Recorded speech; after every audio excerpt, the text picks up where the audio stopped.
Perkenalkan, nama saya Nur Holifah Indaha dari kelas 11 MIPA 2. Saya Rika Mardatila dari kelas 11 MIPA 2. Kami akan menjelaskan mengenai suhu dan kalor yang ada pada bab 5.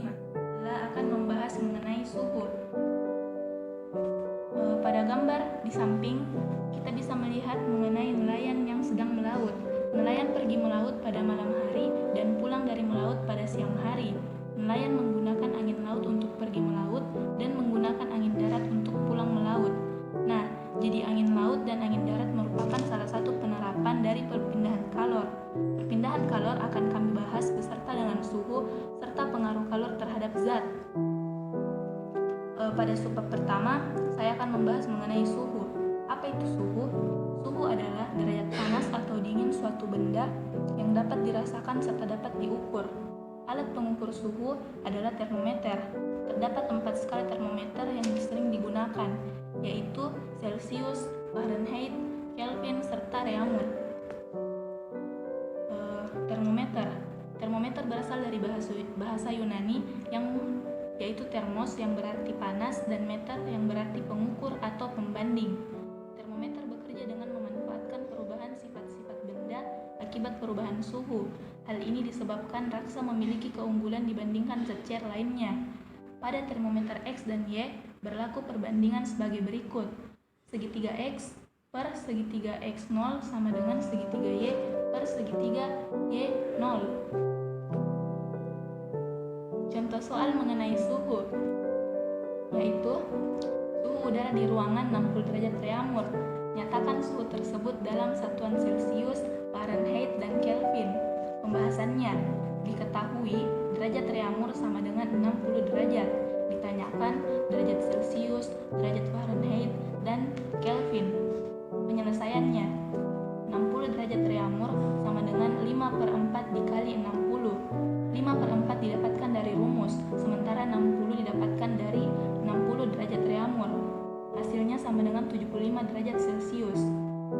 Yang kedua, 60 derajat Reaumur sama dengan 9/4 dikali 60 ditambah 32 derajat Fahrenheit sama dengan 167 derajat Fahrenheit. Yang ketiga, 60 derajat Reaumur sama dengan termometer derajat Celsius ditambah 273 sama dengan 75 ditambah 273. Hasilnya adalah 384 Kelvin. Jadi 60 derajat Reaumur sama dengan 75 derajat Celsius sama dengan 167 derajat Fahrenheit dan 384 Kelvin. Pada subbab kedua, saya akan membahas mengenai pemuaian zat. Pada gambar di samping, kita bisa melihat salah satu peristiwa pemuaian yang terjadi pada rel kereta api. Nah, apa itu pemuaian? Jadi, pemuaian adalah bertambah besarnya ukuran suatu benda karena kenaikan suhu yang terjadi pada benda tersebut. Jenis-jenis pemuaian pada zat padat, cair, dan gas. Jadi, pemuaian itu terbagi menjadi 3, yaitu yang pertama zat padat. Zat padat terbagi menjadi muai panjang, muai luas, dan muai ruang. Yang kedua, zat cair. Contohnya adalah pada air yang mendidih.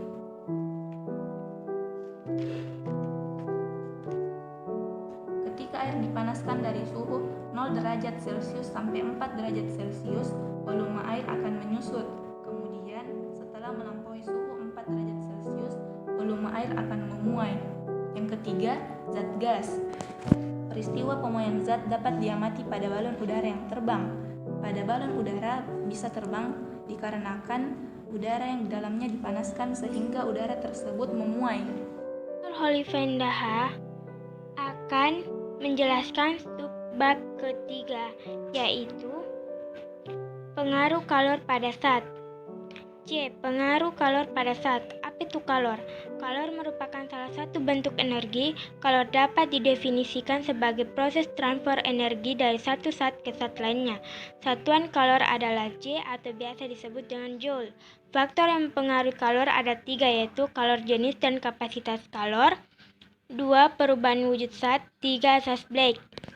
Kalor jenis dan kapasitas kalor menunjukkan kemampuan suatu benda untuk menyerap kalor. Semakin besar kalor jenis suatu benda, semakin besar pula kemampuan benda tersebut untuk menyerap kalor. Yang kedua, perubahan wujud zat. Perubahan wujud zat berubah menjadi 3 wujud, yaitu zat cair, padat, dan gas. Asas Black, yaitu hukum kekekalan energi dirumuskan pertama kali oleh Joseph Black pada tahun 1728 sampai 1899. Oleh karena itu, pernyataan tersebut juga dikenal sebagai asas Black. D. Perpindahan kalor terbagi menjadi 3, yaitu konduksi, 2 konveksi, 3 radiasi. Konduksi contohnya air yang mendidih yang dituangkan di dalam gelas. Yang kedua, konveksi. Konveksi contohnya bentuk ventilasi dapur. Yang ketiga, radiasi contohnya cahaya matahari. Adapun contoh soal mengenai perpindahan kalor yang akan kami jelaskan sebagai berikut.